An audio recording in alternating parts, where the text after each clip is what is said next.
Olá pessoal, tudo bem com vocês?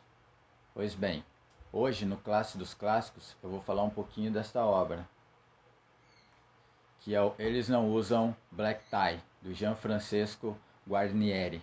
Bem, para quem não conhece o Gianfrancesco, enquanto escritor ou dramaturgo ou alguma outra função social que ele exerceu, pode conhecer ele por um personagem muito significativo que ele fez, que foi o Seu Orlando, que era avô do Lucas Silva e Silva, que foi um seriado que passou por bastante tempo na TV aberta. Mas deixemos o Lucas Silva e Silva e o Mundo da Lua de lado e vamos falar dessa peça aqui. Só que antes eu vou fazer um parênteses para avisar que essa obra ela está sendo pedida como leitura obrigatória do vestibular da UEL, que é a Universidade de Londrina, e do vestibular da UEM, Universidade de Maringá.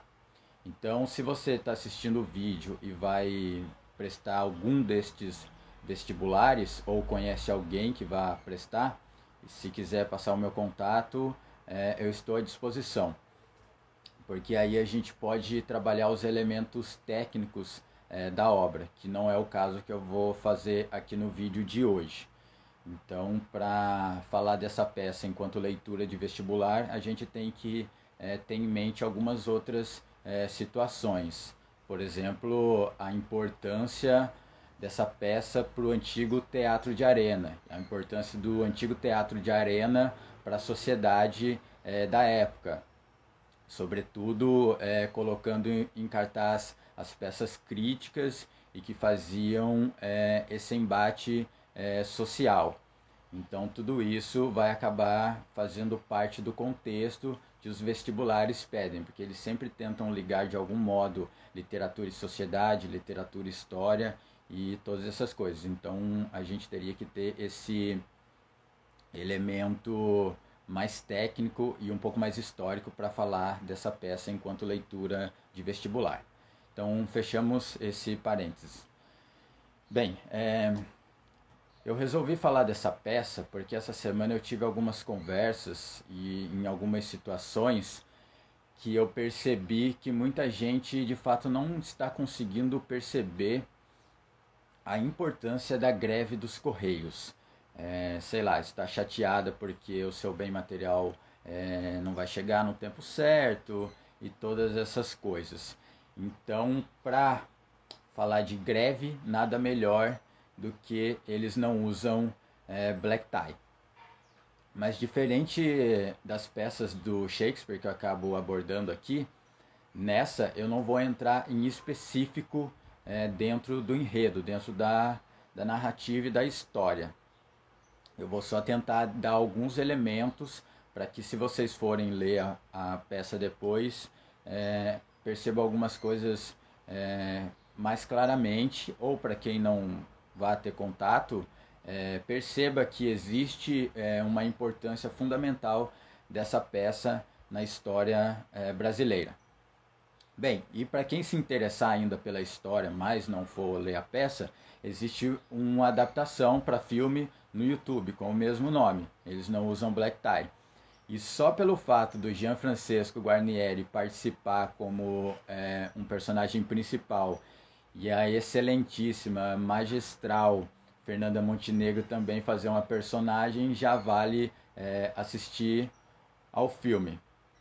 Mas, para além disso, é uma excelente adaptação, claro, com as suas particularidades, porque não dá para adaptar exatamente o livro para o cinema, mas ficou uma adaptação muito boa, então vale também assisti-la. Pois bem, então a grosso modo eu vou falar um pouquinho ali da peça. Essa peça ela tem basicamente quatro ou cinco personagens principais, que vão ser o seu Orlando, a Romana, o filho mais velho, o Tião, o filho mais novo, o Chiquinho, e a Maria, que é a noiva do Tião. Então, lá o seu Orlando e a Romana, eles são esposos. Então, é um núcleo familiar. E vai acontecer alguns embates, algumas questões de perspectivas de mundo totalmente diferentes ali nessa peça. tanto na questão externa, que aí seria o mundo do trabalho, entre burgueses e proletários, tanto no núcleo mais pessoal, que é entre pai e filho. Então sempre vai girar nesse contexto, porque o Otávio ele é um sindicalista, um agitador político e representa a figura do idealista. Já o seu filho, o Tião, também é um trabalhador, trabalham na mesma empresa, só que ele é mais pragmático, ele vê o mundo de uma forma mais prática e menos utópica, por assim dizer, mas não significa que ele necessariamente esteja certo, ou o que o Otávio esteja certo. Cada um de nós vai acabar assumindo uma posição, vendo quem de fato está certo ou não, ou se tem ou não alguma coisa certa ali.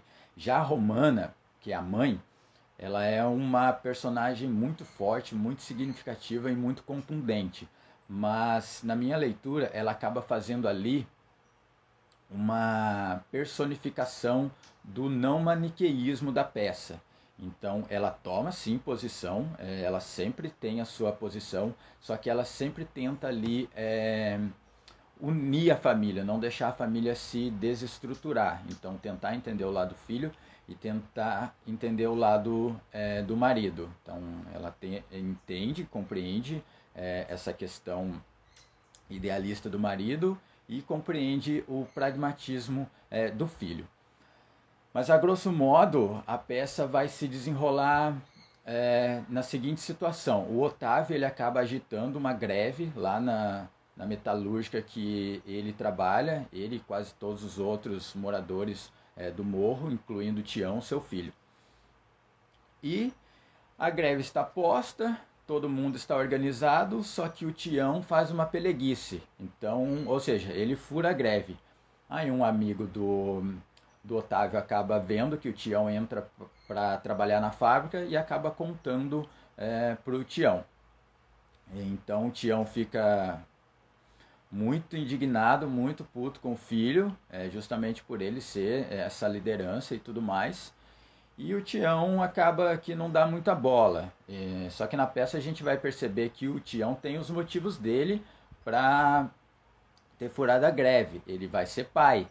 Mas não é só isso. O Tião ele também não se sente pertencente àquele lugar. Porque na peça a gente vai ver que ele foi, enquanto criança, ele foi criado apartado ali do morro. Ele foi criado lá no centro com os padrinhos. Então ele volta mais velho, então ele já volta não se sentindo pertencente àquele lugar, ou seja, ele não gosta do morro. E aí é onde entra a figura da Maria, a sua companheira, que vai colocar para ele uma situação fundamental, que é Maria que vai falar para o Tião claramente que o que ele não tem de fato é consciência de classe. Então lhe falta isso, e isso vai fazer toda a diferença no final da peça. Bem, então o desenrolar, toda a narrativa gira em torno basicamente desses elementos. Só que, claro, tem muito mais coisas que, desculpe, não vai dar para colocar aqui no vídeo. Mas é basicamente isso. E o desfecho da peça também é muito engraçado, porque a gente tem que pensar que basicamente todas essas peças elas são escritas e pensadas para serem encenadas. Então, se a gente tivesse a possibilidade de assistir a essa peça, a gente vai perceber que ao fundo sempre tem um personagem tocando um samba. Que o samba também tem o mesmo nome da peça, eles não usam black tie. Então é um personagem lá da comunidade do morro que sempre está tocando esse samba. Aí a peça se encerra da seguinte maneira: o Chiquinho, que é o filho mais novo, ele ouve essa canção no rádio e fala para a namoradinha dele e para a mãe, fala: olha, o carro tá tocando o samba de fulano de tal no rádio. Só que estão falando que a música é de outra pessoa. Não estão falando que é do fulano que a gente conhece aqui e ouve todo dia cantando. Ou seja, o Guarnieri já encerra também para a gente colocando esse elemento do roubo mesmo, da rapinagem. O roubo dos direitos, e os direitos em todos os aspectos, sejam os direitos na sua forma mais elementar ali na produção, na mais-valia, sejam os direitos sociais e culturais. Então, ou seja, de toda forma a gente é expropriado. Então, ou seja, essa peça ela é quase que um chacoalhão para a gente entender a importância que tem a greve na vida do trabalhador. E o trabalhador em todos os seus elementos, porque também essa modernidade, esse neoliberalismo exacerbado que a gente está vivendo hoje, tenta arrancar até a linguagem das nossas vidas. Ou seja, a gente já não se entende nem como mais trabalhador. A própria palavra trabalhadora está sendo todo dia entrando como um modo pejorativo e pejorativo, então a gente acaba até internalizando que ser trabalhador é uma coisa ruim. Então a gente vai buscar outros elementos, como, por exemplo, o empreendedor de si mesmo e todas essas pataquadas. Mas então essa peça vem e dá aquele chacoalhão na gente e fala, não, você é trabalhador. Se você vende a sua força de trabalho, seja, sei lá, fazendo um serviço de doméstico, sendo cortando canas, sendo professor, advogado e médico, se você vende a sua força de trabalho, você é sim um trabalhador. Se você não detém os meios de produção, você é trabalhador. Logo, essa peça serve para a totalidade da nossa sociedade. Então, é como se fosse mesmo um ABC não político, mas para a gente entender os nossos direitos. E que a greve é o único elemento que realmente tem a capacidade de mudar alguma coisa dentro da estrutura do trabalho. Porque conversar com o patrão a gente já sabe que não adianta. Então essa peça, acredito que a leitura dela seja fundamental, sobretudo nesse momento, para a gente entender essa perspectiva que a gente está vivendo de desassociação do sujeito do trabalho. Bem, então é isso, fica aqui a minha indicação e fica aqui também toda a minha solidariedade à greve dos Correios, que os trabalhadores possam, em essência e em qualquer que seja a sua função, sempre exercer o seu direito, sobretudo o direito de greve, que é aquilo que faz com que nos mantemos minimamente conscientes e não alienados do trabalho. Bem, então é isso. Se se interessarem, leiam Eles Não Usam Black Tie ou assistam ao filme. Até mais, fiquem bem na medida do possível e até logo.